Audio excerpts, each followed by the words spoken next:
Hi and welcome to Rainey Dewey's Art Spot. My name is Lorraine and my nickname is Rainey. You can call me Rainey. Today's video I want to talk a little bit about trying to earn extra income from your art.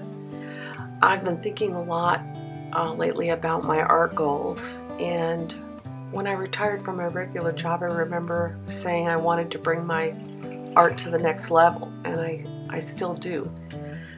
Also, deep down, and I didn't verbalize it, I was hoping my art would bring in a little extra income.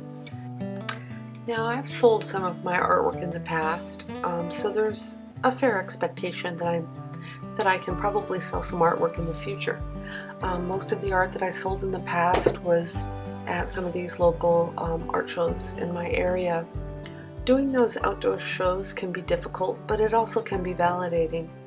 And honestly, the primary reason to do those shows is to sell some artwork and make a little money. It's also a nice time of sharing, but most people go there to sell their work. I've come to know, though, with certainty that it really can't be about the money.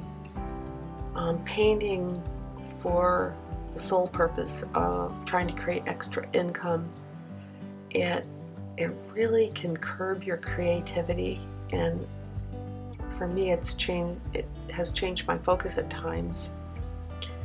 That quest for an art payday can drive your efforts in a different direction than we might otherwise pursue, and it also adds this level of pressure each time we sit to paint.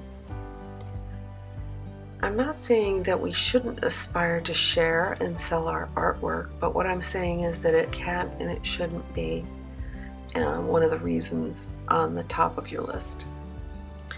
When I find that when I begin to paint or to draw with this goal of cash in mind, I know that it stifles my creative process, and it seems to rob me of this luxury of spending time and opening up some of those art books that I have on my shelves and exploring new techniques.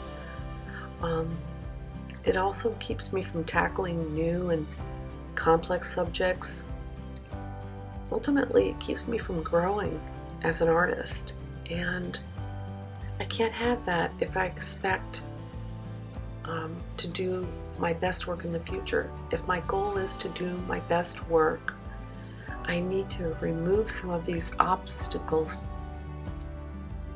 So what I've found is that when I'm driven with this quest for making money with my artwork, that I choose subjects that might have marketing potential, or I might redo a painting that I've painted before, with slight alterations. So it's something I can do quickly and sell it, and that's just not, for me, the way I want to proceed with my art.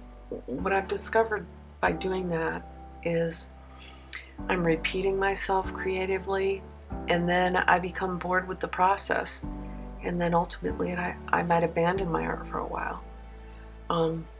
That's what's happened to me, and I don't want that to happen again. I really want to put my best foot forward and see what I'm capable of doing. Even on this YouTube channel, it's driven by people viewing your videos and subscribers and likes. I find that creating art that's driven by the numbers, whether it's a cash payday or a number of viewers, a number of likes, it can inhibit your creative process, and it can stall it completely. It can change it from something that should be purely joyful and expressive as a way to honor the gifts that God's give you, and it taints it somehow. So I wanted to talk a little bit about this painting that I'm working on here, this rooster painting. I had chickens years ago, and I enjoyed them immensely. I enjoyed watching them run around the yard and scratch for bugs. And this particular rooster, his name was Little Bit. He ended up being a little bit aggressive. But anyway, I got a few pictures. I got a lot of pictures of the chickens, but I never painted them once while I had them in the yard. And I know the reason why. The reason is that I knew it was going to take some effort and concentration to get a good painting. And so I didn't do it. And so here I am now. I'm really want to try to do better and to really try to do some good work. This little piece, this little watercolor sketch of this rooster, it's actually being done on a Strathmore hot press piece of paper. And as I got into the painting, I discovered the paper is not quite as resilient as my Arches 140-pound cold press. And so because it's a subject I'm not 100% comfortable with, I'm doing a lot of lifting and scrubbing. And so the lifting and scrubbing has lifted some of the texture from the paper.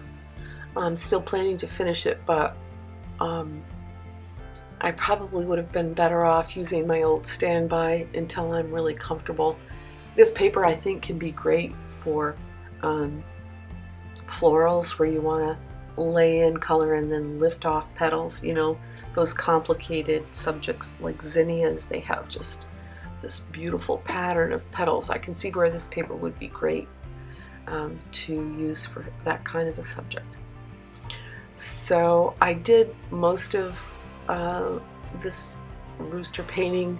I tried to videotape it, but toward the end I had to just abandon filming and try to finish it as best I could without filming it. So at the end of the day, what I ended up doing is I got myself a little part-time job so I could relieve the financial pressure, and it would allow me still enough time to paint and explore and to write and to ponder and think about life and all its twists and turns. And so far it's working for me.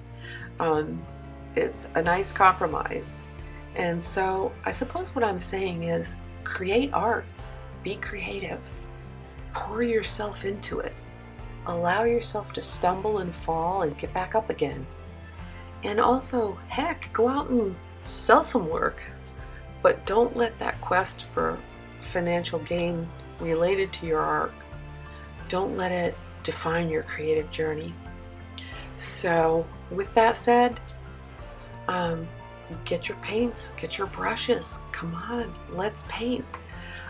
If you guys have any comments about your journey in your quest to market your artwork, even I would love to hear success stories, suggestions for everyone to share. I'd really love to hear them.